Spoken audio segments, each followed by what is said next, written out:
Mirë se u kthyet. Shëndeti është shumë i rëndësishëm dhe nuk është e nevojshme t'ja u them unë, ju e dini vetë këtë gjën, dhe ndonjëherë njerëzit fillojnë edhe panikosen për gjën më të vogël. Që do të thotë, për një shqetësim që mund të jetë i vogël, mund të jetë edhe i madh, nuk e përcaktoj unë dot tani, fillojnë të shqetësohen dhe pa diskutim që kur ti ke problematika të tilla, do drejtohesh tek mjeku, do drejtohesh tek specialisti për të kuptuar se çfarë po ndodh me trupin tënd. Por me rritjen e teknologjisë dhe askush se mohon dot që ne po ecim me hapa galopant në zhvillimin e teknologjisë dhe me futjen e AI-t, siç quhet ndryshe, apo inteligjencës artificiale, për ju që jeni duke na ndjekur ChatGPT-n po marr si shembull që e njihni më kollaj, pra që të jep një lloj përshkrimi të gjithë patologjive që ti mund të kesh, njerëzit kanë filluar që t'i drejtohen teknologjisë për t'u diagnostikuar. Tani, ka dy anë kjo medalje. Sigurisht që është një gjë e mirë, sepse ti e ndihmon veten, ndonjëherë ne shkojmë tek mjeku për një dhimbje krejt banale, për një problematikë krejt banale, të cilën mund ta zgjidhim në shtëpi, se na ka paniku, dhe kjo është anë pozitive. Ana negative është që ka shumë njerëz të cilët marrin diagnozat nga ChatGPT apo nuk shkojnë tek mjeku, dhe ky është gabimi kryesor. Për këtë do flasim në vijim këtu në studio me dy të ftuarit tanë. Mirëmëngjes dhe mirë se erdhët. Ardita Keraj, faleminderit që jemi ne sot. Ti je menaxher e projekti e Together for Life dhe me thënë të drejtën keni bërë ju me këtë projekti një gjë shumë interesante, të cilën do ta diskutojmë gjatë programit. Dhe Gerald Kola, mirëmëngjes, mirë se erdhët doktor. Mirë se ju gjeta. Si je doktor? Mirë. Ti je doktori i parë që ma ke pranuar këtu në studion time që po e përdor ChatGPT-n. Absolutisht. Gjithë e përdorin. Të gjykuan? Jo, kush do më gjykoj? Jo, njerëzit po them, në rrjetet sociale. Gjykime ne i kemi vetë në dorë ti pranojmë se jo. Jo, a e pranojnë se pranojnë është ditë muhabet, po atë gjykuan. Realisht, a pate reagime negative jo? Unë ndjekësit në rrjetet sociale i kam shumë kështu besnikësit, kështu që nuk është se vën diskutim atë fjalën, pastaj ata që vën diskutim i bëj blok edhe. I bëj blok. I shkurtë edhe mirë pafshim thuaj tani. Pra, ka një ndikim real të inteligjencës artificiale edhe këtu në Shqipëri në diagnostikimin e sëmundjeve? Si u ka rezultuar? Shiko. Po. Do doja pak të flasim me Arditën, pastaj kalojmë tek. Në fakt ne si organizat kemi zhvilluar së fundmi një raport, një studim, dhe është publikuar një raport në kuadër të një programi që quhet si Check Network, me mbështetje nga Bashkimi Evropian, dhe kemi parë pjesën e, jo vetëm pjesës së përdorimit të ChatGPT-s, pra AI-t në pjesën e inteligjencës artificiale për pjesën e diagnostikimit. Dhe ju kërkoja të zgjedhim terma sa më të kuptuar për publikun. Se audienca jonë është një audiencë e cila... Në fakt, nëse i referohemi inteligjencë artificiale është përtej ChatGPT-s. ChatGPT-ja është një nga platforma dhe në fakt është më e përdorura. Përsa i përket pjesës popullatës, pjesës pacientëve, dhe edhe nga studimi ynë, i cili ka matur perceptimet e 250 individëve në Shqipëri, në lidhje dhe me përdorimin e ChatGPT-s, kryesisht për pjesën e vetë diagnostikimit. Dhe pjesa më e madhe e tyre, rreth 90% kanë pranuar që në fakt e kanë përdorur ChatGPT-n për të vetë diagnostikuar, për të kontrolluar përgjigjet e analizave. Ja, nga 4 veta këtu në studio, sa prej nesh e përdor ChatGPT-n? Në fakt, jo për të vetë diagnostikuar, por për të kuptuar disa simptoma, po. Kështu që është e vërtet. Megjithatë, ajo çfarë përmendët ju, Alban, është shumë e vërtet që fakti, nëse ne mbetemi vetëm tek pjesa e vetë diagnostikimit nëpërmjet ChatGPT-s apo pastaj kontrolli dhe tek mjeku, këtu bëhet diferenca. Kështu që një pjesë e tyre kanë pranuar që vetëm kanë përdorur ChatGPT-n dhe përtej kanë marrë dhe veprime, që do thotë kanë marrë një recet, pa recet kanë marrë pa shkuar tek mjeku, kanë marrë medikamente dhe ky është dhe një problem tjetër, pjesa e marrjes së medikamenteve në farmaci pa një recet të lëshuar nga mjeku. Kështu që këtu dalin disa problematika në fakt. Por që nga ana tjetër kemi edhe një konstatim nga ana e mjekëve, të cilët po kanë qenë pjesë e studimit, të cilët kanë pranuar që edhe në konsultat e tyre me pacientët, aty në momentin e konsultës, vetë pacientët kanë kontrolluar përgjigjen që mjeku ju ka dhënë. E vërtet? Gerald? Atëherë. Me që kemi mjekun këtu? Mua personalisht nuk më ndodh kjo. E mos e fshehur, as mos e ka bërë ndonjë fshehje se mos fyej. E ka bërë kur ka shkuar në shtëpi. Ose në shtëpi. Në shtëpi ku të duan, unë jam, si thua, i rankuar edhe në ChatGPT, kështu që po të kërkosh një mjek të profilit tim, do të nxjerrë emrin tim. Po, e vërtetë. E pas ke trajnuar mirë. Është i trajnuar mirë nga kjo gjë. Por mua nuk më ndodh kjo që të vinë edhe të më thonë shiko se ChatGPT-ja, të paktën pacientët që mua më njohin edhe e din ku po vinë. Se unë jam në thonjza një nga ata mjekët e rrept që nuk i pranoj këto gjëra. Unë jam i gatshëm që më mirë të mos ta kemi pacient, se sa të vijë edhe... Por ama nuk e mohon do të faktin që të vinë edhe pacient të rinj, se mirë ta tutje që i ke mësuar. Jo, po edhe pacientët e rinj, shiko, nuk është se pacienti te ne vjen out of nowhere, nuk po flasim për në spital. Pa, e kuptoj. Por kur vjen pacienti për konsult në klinikën tënde private, edhe në spital, nëse vjen posaçërisht për konsult, ai e di ku do vi, nuk është se i qelloj një mjek edhe ata bëjnë një background të mjekut, kush është, si është, pasaparola që i ka thënë një mik, një shok, edhe duke qenë se ti afirmohesh në një rreth edhe krijohen ato idet ose ai shoku që të ka thënë, do vesh shiko se Geraldi i ka inat këto gjëra edhe ata përpiqen që edhe të respektojnë në një farë mënyre, se mua nëse më thotë, shiko se më tha ChatGPT-ja, i them okay, konsulta mbaroi këtu, vazhdo me ChatGPT-n edhe unë nuk flas më. O mirë, të bëj pak avokatin e djallit tonë? Bëj sa të duash avokatin e djallit. Po si të ma bosh ti mua këtë gjën? Ti e ke thënë vetë që edhe vetë e ke përdorur ChatGPT-n. Atëherë, ka shumë gjëra që janë të ndryshme. Unë ChatGPT-n nuk e përdor as për vetë diagnostikim, as për diagnostikuar pacientët e mi. Po për çfarë e përdor një doktor? Po kur ke ndonjë dyshim, nuk i referohesh te ChatGPT-s? Kur kam dyshime, unë nuk i referohem ChatGPT-s. Ne kemi literaturat tona fikse të vërtetuara nga universitete në zë, kështu që janë me pika referencë të forta. Edhe në ChatGPT nëse doja kërkon pikat e referencë dhe të nxjerr po ato studime që duhet të letosh librat. Ne kemi aq shumë vite që kemi vazhduar në këtë mënyrë dhe jemi mësuar të lexojmë literaturë bazë apo hard copy, si thua, që hapim librat. Ajo çka unë e përdor ChatGPT-n edhe dua ta falenderoj publikisht këtë gjë, është që më ka ndihmuar shumë në imazhet grafike për postimet e mia në rrjetet sociale. Unë vetëm për këtë gjë e përdor. Vetëm për këtë gjë. Domethënë nëse unë më përpara ose ndjekësit e mi shikonin që në rrjetet sociale unë bëja një postim, bëja një artikull gjatë, edhe ilustroja me një fotokoti nga webi që më kishin thënë doktor, po çeke këtë foto kështu. Ja promptin ChatGPT-s, ma bën ai imazhin grafik. Shumë mirë se promptet edhe mua më ka bërë me muskuj barku, është fantastik. Ma bën imazhin grafik edhe unë për këtë e përdor. Kisha edhe një kurështje në fakt, përpos asaj që do të vjosh të thuash, për çfarë kërkojnë më tepër njerëzit në ChatGPT nëse keni ndonjë të dhënë. Po, në fakt e para ka qenë kjo pjesa e vetë diagnostikimit, pra duke dhënë simptomat edhe për nxjerrje një diagnozë.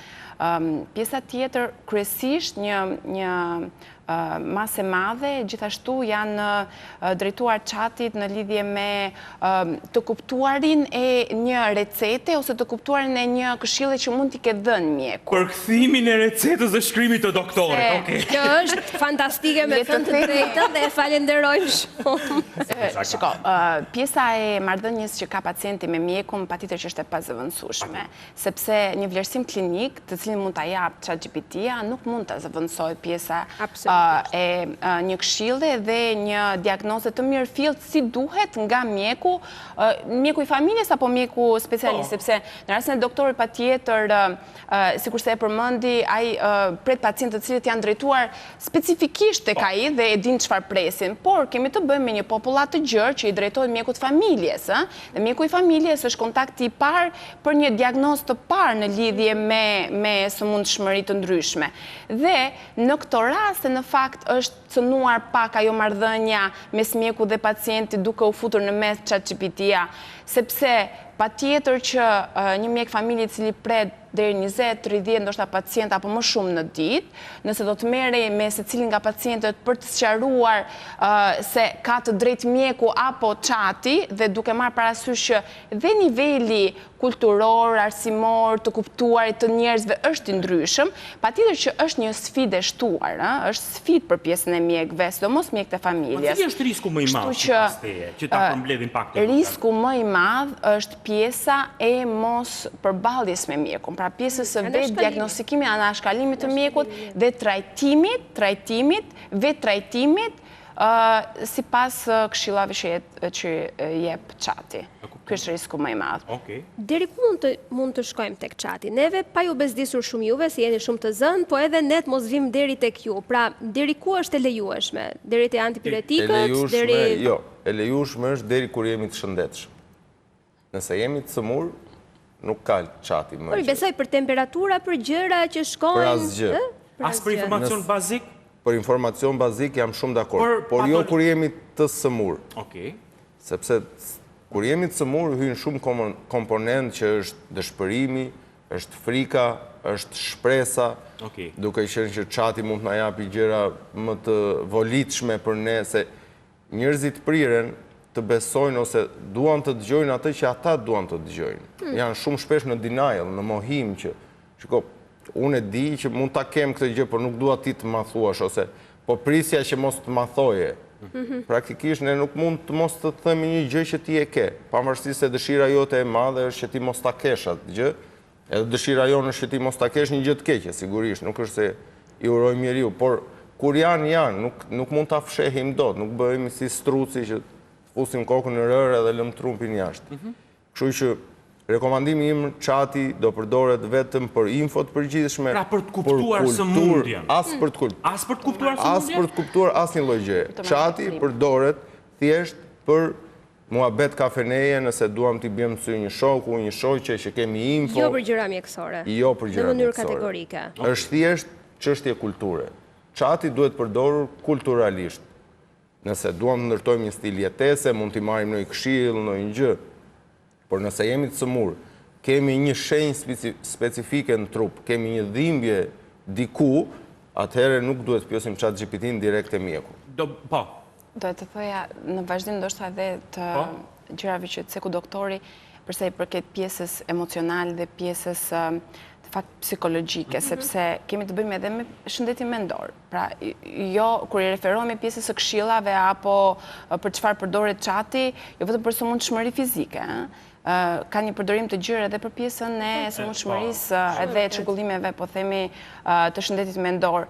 Dhe kjo është akoma më rrezik. Mirë, kjo është shumë e rrezikshme. Unë vetë personalisht jam me background psikologe dhe e kam testuar qatin në pjesën e këshillave dhe në fakt deri diku jam habitur për mënyrën se si drejton pyetjet, por në fund të ditës nuk mund ta zëvendësoj raportin që krijon terapisti, sepse patjetër ti nuk e shikon, qati nuk e shikon gjuhën trupore, qati nuk e shikon posturën, cilat janë gjitha me vlerë për pjesën e edhe të një diagnostikimi, vlerësimi apo trajtimi. Për ta sqaruar, e më pas për të bërë pak prap avokatë djalli, do më dalin mbrirët në duket sot, se s'ka mundësi. Po s'bëma avokatë e djallit nuk ka kuptim jeta. Për ta sqaruar për publikun që është duke na ndjekur, sepse thash edhe në fillim që mbase zonja zotërin që janë duke na ndjekur janë në një moshë të cilët nuk kanë shumë kontakt me të pjesë teknologjisë. Por është bërë problem nga studime të shumta, jo vetëm të arditës dhe të gjithë përfaqësisë saj, por edhe në përbot. Është bërë problem sepse njerëzit janë duke shkuar për çdo gjë hapin të aplikacionin ChatGPT ose ndonjë tjetër si chati, çonsi ka, dhe pyesin për gjithçka dhe ka kaluar limitet edhe të diagnostikimit shëndetësor, gjëra të cilat nuk duhet t'i lëmë në dorë të AI-s, po duhet të shkojmë tek mjeku, tek ai kontakti fizik, verbal, viziv me mjekun.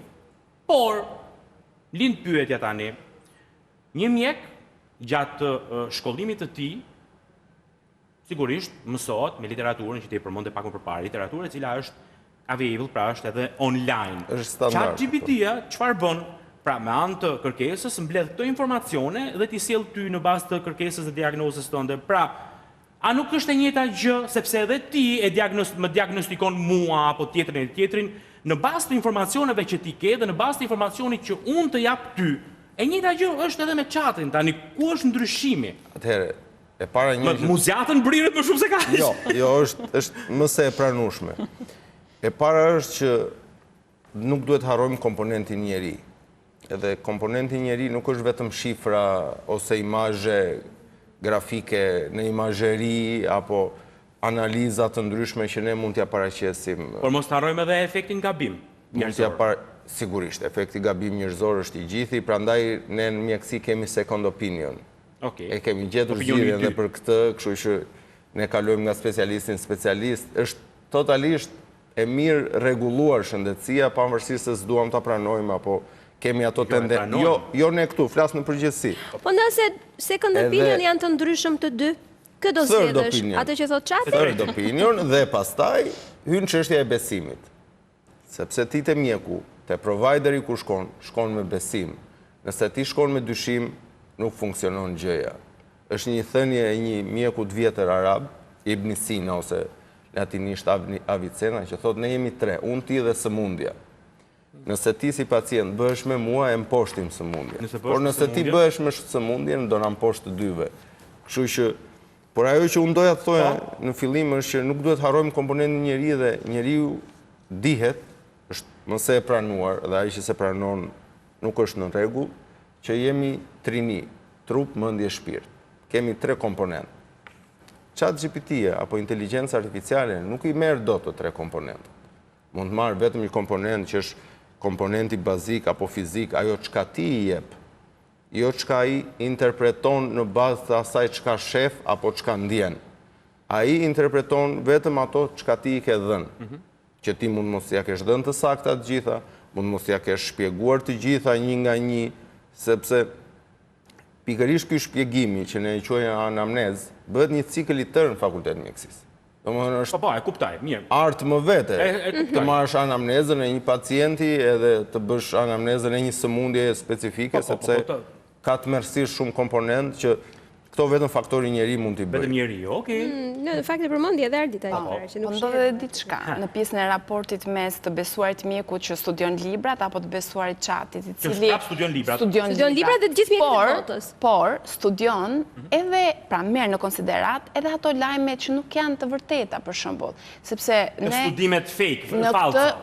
këtë studimi bazën kryesore kemi pasur tek pjesa e dizinformimit, që do të thotë në platforma të ndryshme online ku janë lajme të rreme në lidhje me sëmundje të ndryshme dhe mjekime të ndryshme alternative.